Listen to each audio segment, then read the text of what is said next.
I recently discovered that my stepmother and stepsister were scheming to exclude me from my father's will. This revelation led me to leave home and face life's challenges on my own for the past year. Now, my father is aware of the reasons behind my departure, and this has transformed our relationship. I'm a 21-year-old man, and I've been living with my dad, stepmom, and stepsister for about 5 years. My mother passed away when I was 15, and my dad remarried a year later. It was a whirlwind romance, and soon I had a new stepmom named Violet and a stepsister called Ellie, who is 4 years my junior. Initially, our home life was manageable, never perfect, but tolerable. Violet attempted to be the caring mother figure, but her efforts felt contrived and hollow. Ellie was always polite yet somewhat aloof. I attributed this to the natural awkwardness arising from our newly formed family dynamic, hoping things would get better with time. After my mom's death, my dad immersed himself in his business, a habit that persisted even after his remarriage. He's a busy CEO of Tesla, often absent due to work commitments, which meant I spent considerable time with Violet and Ellie. For a while, things seemed normal, especially during family meals when my dad was around. I went to college locally, returning home on weekends and holidays. After graduating, I moved back home while job hunting in my field. That's when the atmosphere began to shift. Violet's demeanor cooled significantly, and she started hinting that I should be living independently. Ellie, fresh from university herself, moved back in, making our house feel suddenly overcrowded and filled with silent tensions. While job searching in a tough economy, I sensed an unspoken strain but couldn't pinpoint its source. My dad encouraged me patiently, advising me to find the right job without rushing, while Violet openly expressed that I should leave home. The turning point came unexpectedly. Last week, while I was in my room, I overheard a disturbing conversation between Violet and Ellie in the hallway. Thinking I was out, they spoke openly about removing me from the equation before my dad's will was settled. The cold calculation in their voices as they discussed strategies to undermine me, like restricting my access to our family car and sabotaging my laptop to hinder my job applications, was chilling. They plotted not just to disinherit me, but also talked eagerly about the financial gains and lavish expenditures at my expense. After overhearing their callous plans, I was devastated. These were individuals I had lived with for years, considered my family, yet here they were, conspiring against me as if I were merely an obstacle to their desires.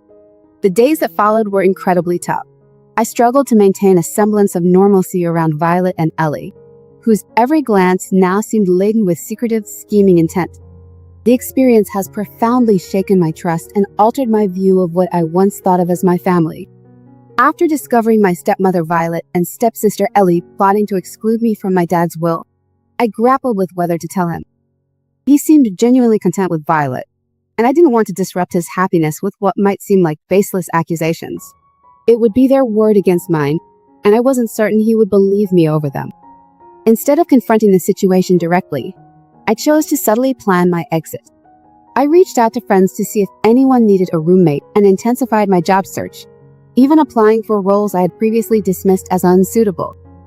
Anything to get out of the house. About a week later, I got a break. A friend of a friend was looking for someone to sublet their apartment while they studied abroad. The rent was a bit high, but it was manageable if I dipped into my savings. I seized the opportunity. When I informed my dad of my decision to move out, his reaction was one of surprise but supportive. Violet and Ellie, however, barely concealed their delight. They made a show of helping me pack, exchanging sly glances when they thought I wasn't looking. On the day I moved, I accidentally overheard them again. This time they were discussing how to ensure my dad didn't change his will now that I was out of the picture. It became clear that their plans were not just about driving me out. They intended to disinherit me entirely. In my new, modest apartment in a less-than-ideal neighborhood, I've been piecing together a living with graphic designer and continued job hunting. It's not perfect, but it's far better than living in a toxic environment. My dad checks in every few days, and I can sense his concern over my reduced visits. I've kept busy with excuses about job hunting and settling into my new place, not yet ready to reveal the real reasons for my departure. I've considered legal action to protect my inheritance, but the financial aspect hurts less than the betrayal. At night, I sometimes question if my mother would be disappointed in me for not standing up more firmly. But she always taught me that family is defined by love, not blood or legal ties by that standard. Violet and V were never truly family. Lately, I've been reconnecting with my mother's relatives, seeking the familial warmth I've missed. As for Violet and Ellie, part of me wants to confront them, but another part prefers to simply move forward and rebuild my life independently of them. I've landed in computer technician, which isn't glamorous, but is a step towards self-sufficiency. I've also started therapy on a budget, working through the feelings of anger and betrayal. Through therapy, I've been writing letters to Violet and Ellie, not to send, but to express everything I wish I could tell them. These writings help me cope with my emotions. And in my dreams, I see my mom smiling, telling me she's proud. These moments bring both comfort and a profound sense of loss. As I navigate this challenging chapter, I find solace in establishing a stable routine, focused on building a future that relies solely on my own resilience and strength, nothing more than a hurdle in their path to wealth. I'm building a life for myself now, one that isn't tethered to Violet, Ellie, or any inheritance drama. My dad's birthday is next month, and I'm torn about attending the family dinner. Part of me wants to be there for him, to celebrate together. But the thought of facing Violet and Ellie and acting like all is well makes me feel sick. I found solace in volunteering at a local youth center on weekends. The kids there, many from broken homes or dealing with the loss of parents, resonate with me in a way I couldn't have understood before. This work has been healing, helping me process my own grief and anger. I often wonder how Violet and Ellie explain my sudden departure. Do they portray me as the ungrateful stepson who abandoned his family? Or do they act as if I never existed at all? These thoughts occasionally haunt me, but I try not to dwell on them. I've made new friends through my job and volunteering connections based on who I am rather than any potential inheritance. These relationships feel more genuine than anything I had with Violet or Ellie. Recently, I bumped into Ellie at the grocery store. She was overly friendly, inquiring about my job and my new apartment. I kept my responses vague and left quickly, shaken by the encounter. Lately, I've been contemplating my long-term future. Do I stay in this city, risking awkward run-ins with Violet or Ellie? Or do I start fresh somewhere else? The idea of moving is appealing yet daunting. I'm not ready to leave my dad behind. As my apartment lease nears its end, I'm weighing whether to renew it or find a better place. The idea of moving again is exhausting, but so is the thought of staying put indefinitely. I've also started dating, though nothing serious. It's nice, but it's hard to open up and trust someone new. My therapist says it's normal to feel this way and that rebuilding trust will take time. Work has been a positive distraction. I recently received a small promotion, which has eased some financial pressures. I no longer need to dip into my savings just to make rent, a small but significant victory. I still haven't told my dad about overhearing Violet and Ellie. Every time I consider it, I talk myself out of it, fearing he might not believe me or that it could drive a wedge between us. Sometimes I feel irrational anger towards my mom for leaving me in this situation. If she were still here, none of this would be happening. I'd still have a home, a family, a sense of belonging. I push these thoughts away, but they linger. Cooking has become a new hobby for me. It was never a necessity at home, but now it's essential. I'm not great at it yet, but I'm improving. There's something deeply satisfying about creating meals from scratch, about nourishing myself in this very tangible way. With the holidays approaching, I face new challenges. The thought of enduring fake smiles and forced cheer at the family dinner is daunting, yet spending the holidays alone is hardly appealing. My sleep has been fitful, disturbed by memories of that overheard conversation. I analyze every past interaction with Violet and Ellie, searching for missed signs. It's exhausting, yet I can't seem to stop.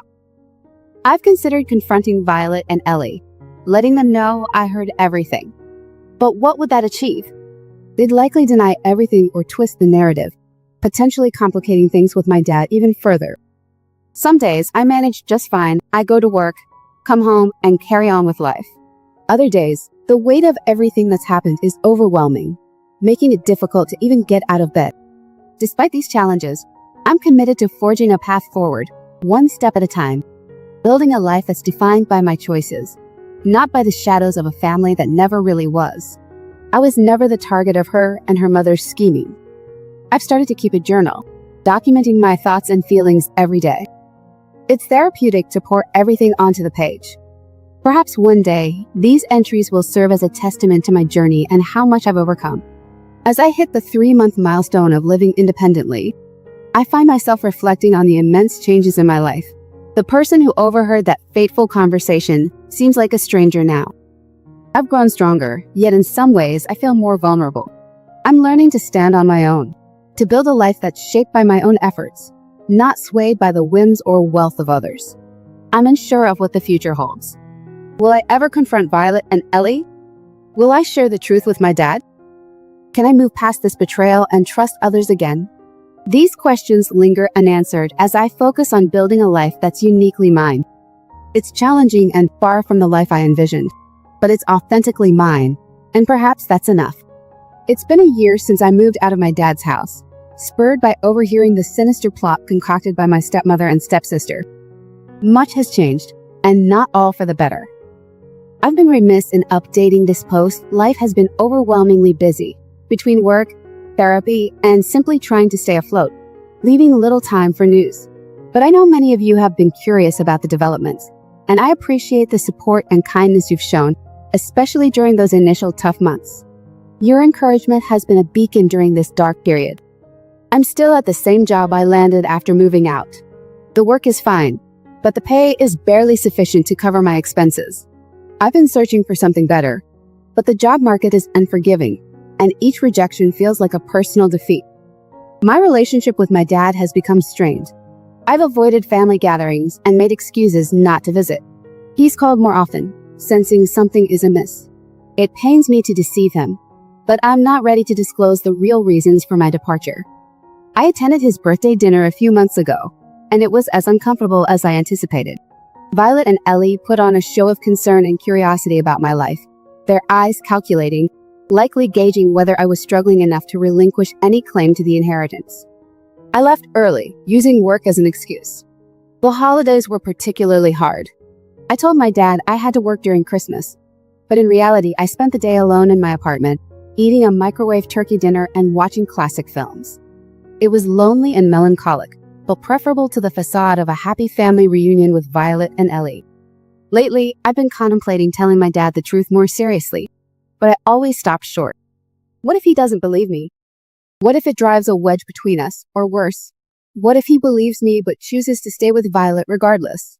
I'm not sure I could endure that rejection. Therapy has been beneficial, though progress is slow. I'm still grappling with feelings of anger and betrayal. My therapist assures me that healing takes time, but some days it feels like I'll never fully recover. I've encountered Ellie a few times around town since. Each meeting, she acts as if nothing ever happened, as if we're just two acquaintances with a normal past. It's surreal and disconcerting. Each interaction is a reminder of the facade she and her mother maintain and the reality I live with. As I navigate through these daily challenges, I am learning to focus more on myself, crafting a life grounded in self-reliance and resilience, even if the road is long and fraught with obstacles. Part of a family again, one that genuinely cared about me, not tied to ulterior motives or financial gains. The trip was refreshing and somewhat of a lifeline, reminding me of who I am beyond all the turmoil. The volunteer work at the youth center continues to be a highlight in my life. I bonded with a teenager named Alex who recently lost his mom. Guiding him through his grief has unexpectedly helped me with my own. It's a reminder that amidst life's chaos, there are still meaningful connections to be forged and good to be found in the world. Dating has been challenging. I've tried to put myself out there a few times over the past year, but it's been difficult to truly open up. My last date ended when she pointed out that I seemed to carry too much baggage. She was probably right. With my lease ending next month, I'm at a crossroads.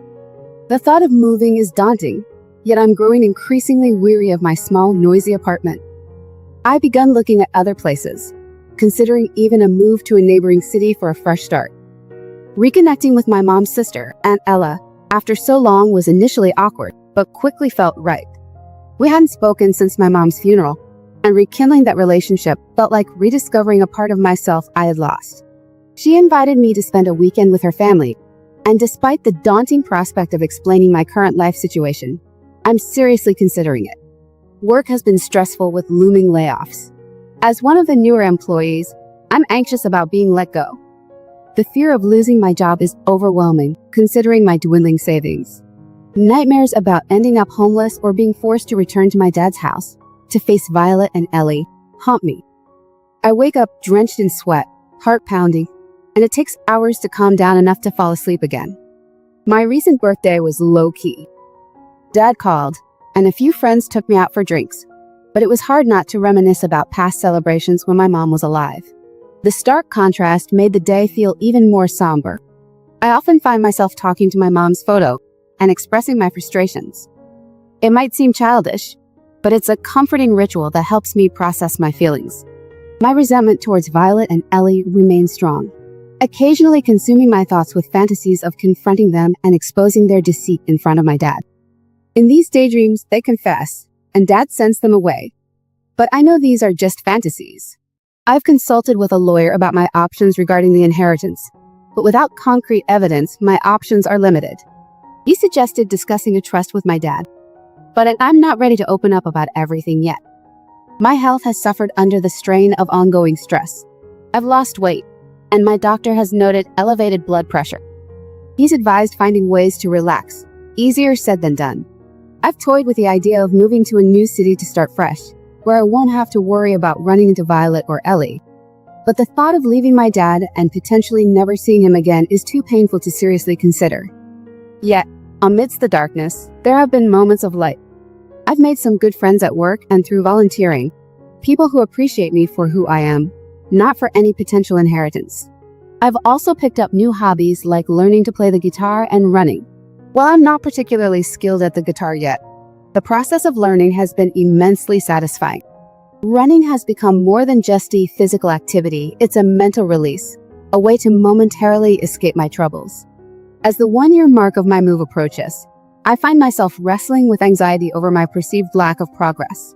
My therapist reminds me that healing isn't linear and encourages me to be kinder to myself. I'm working on embracing that mindset. Visiting Aunt Ella and her family turned out to be a profound experience. Being around people who knew and loved my mom, who shared stories I'd never heard, made me feel connected to her in a new way. For a weekend, I experienced the warmth and belonging of a real family, a stark contrast to the fraught dynamics I've endured. This connection has given me a glimpse of peace and a reminder that there is a place where I am valued and loved, just as I am. Feeling like I belonged somewhere again was truly rejuvenating, but returning to my empty apartment afterwards was more challenging than I anticipated. The visit with Aunt Ella brought up complex emotions. When she inquired about my dad and his new wife, I struggled to speak, the words caught in my throat. She noticed my discomfort and gently pressed for more details. I found myself opening up and telling her everything about overhearing Violet and Ellie, my fears regarding the inheritance, and why I had been distancing myself from family events. Aunt Ella was livid on my behalf. She was ready to confront Violet and Ellie right away and call my dad to expose everything. I had to calm her down and explain why I hadn't shared these details with him yet. Although she disagreed with my decision to keep silent, she respected it. Before I left, she made me promise to stay in contact and reach out if I needed anything. Knowing that someone from my mom's side of the family was supporting me provided immense comfort. Ella now calls regularly to check in on me and even offered her home as a refuge if my financial situation worsened. I haven't taken her up on that offer yet, but it's reassuring to know it's there. Things with my dad reached a tipping point last week when he showed up at my apartment unexpectedly. The worry on his face was evident. He said he couldn't bear the distance between us any longer and pressed me to open up. I tried to evade his questions at first, but he persisted, and eventually I told him everything. It was an emotional outpouring about the overheard conversation, my inheritance concerns, and my avoidance of family gatherings. Dad listened in silence, his expression growing increasingly grave. After I finished, he sat quietly for what felt like an eternity before apologizing. He admitted he had been oblivious to the dynamics at home, and although he didn't explicitly say he believed me, he didn't dismiss my concerns either. He promised to be more observant of Violet and Ellie's behavior, and to discuss safeguarding my inheritance with his lawyer, regardless of the status of his marriage. I felt a mix of relief and guilt after our conversation. Relief that I had shared my burden, but guilt for possibly upsetting his life and marriage. Dad reassured me that coming forward was the right thing to do, even though I could see the turmoil in his eyes. It's been a week since that conversation, and communication from dad has been sparse. He's texted to say he's looking into everything and will good news me soon. The wait and the silence are tough. Violet called yesterday, her tone unnervingly sweet, inviting me to a family dinner. I declined, citing work commitments. I can't help but wonder if she knows about my talk with dad and is attempting some form of damage control. The thought leaves a sour taste in my mouth. As I stand on the brink of my second year of independence, I'm faced with a crossroads. Should I stay here, close to dad, yet also near Violet and Ellie? Or should I accept Aunt Ella's offer and move closer to my mom's family? Perhaps I should strike out completely on my own, relocating to a new city for a fresh start. I haven't decided yet, but for the first time in a long while, I feel like I have options. The future is uncertain, but it doesn't seem as bleak as it did a year ago. I'm not fully okay, but I'm getting there, focusing day by day on my job, my volunteering, and my new hobbies. I'm determined to build a life that's wholly mine, independent of anyone else's goodwill or inheritance. It's challenging and not the life I envisioned, but it's mine, and that might just be enough. The conversation with dad has revived many old feelings, and I find myself thinking about my mom more than ever, wondering if she would be proud of me or disappointed that I hadn't fought harder. The uncertainty gnaws at me.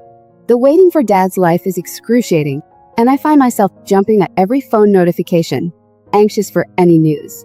In quieter moments, the worries return, but I keep busy with work and hobbies to distract myself.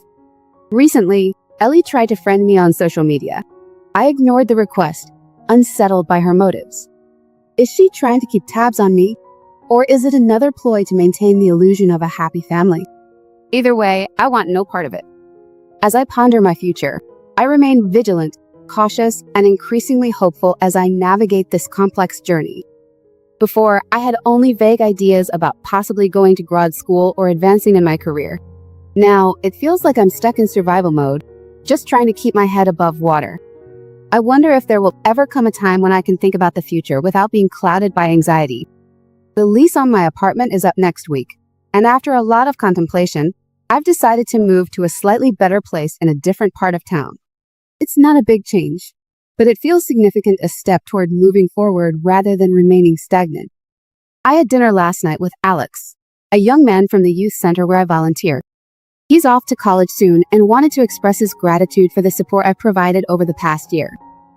Seeing his progress in overcoming grief and moving forward has sparked a bit of hope in me. Perhaps I can find a similar path forward.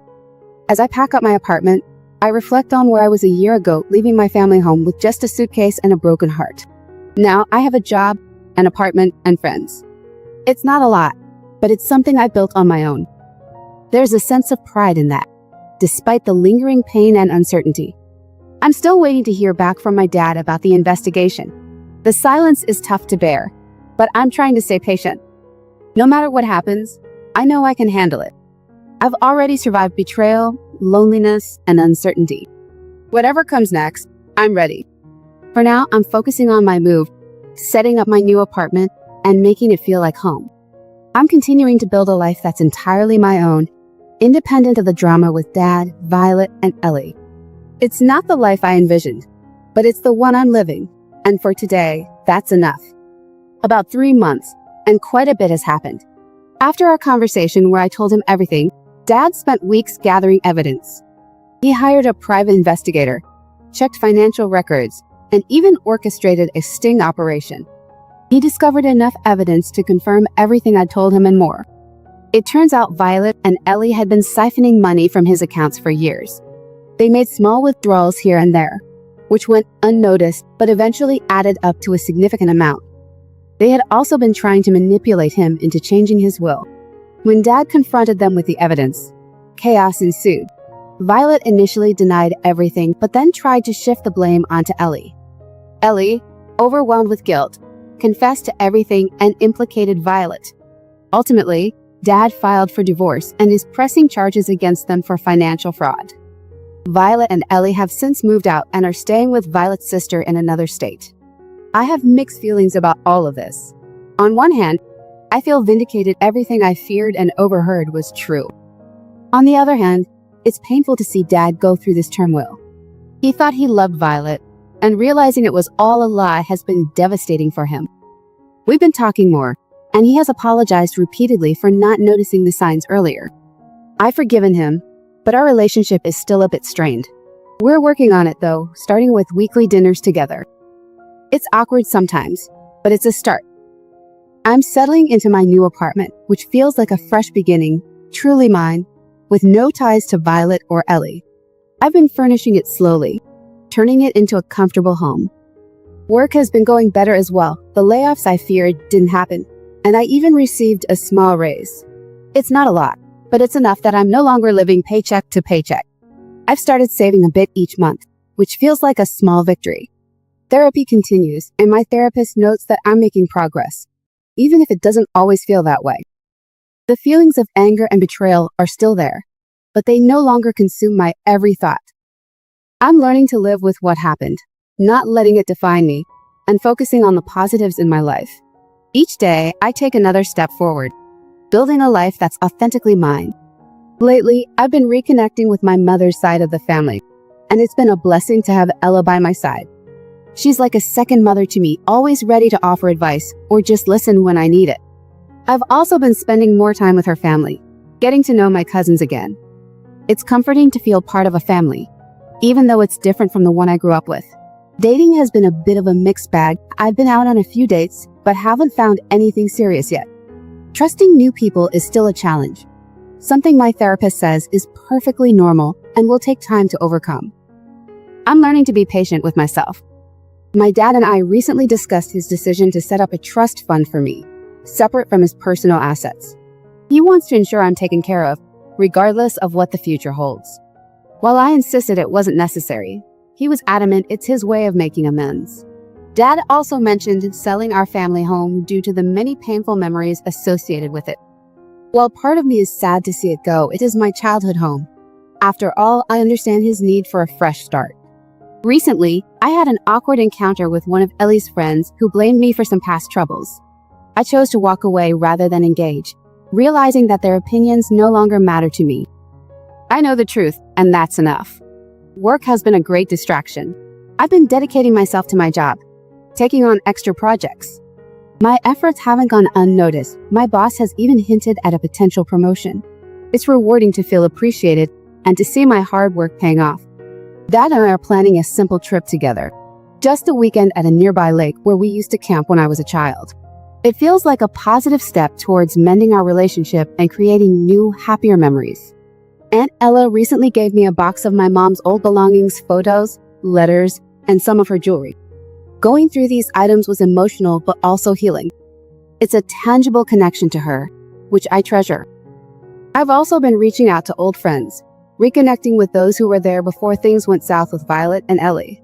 While not everyone has been receptive, it's been fulfilling to rebuild my support network. The legal issues with Violet and Ellie are still ongoing, but I try not to let them dominate my thoughts.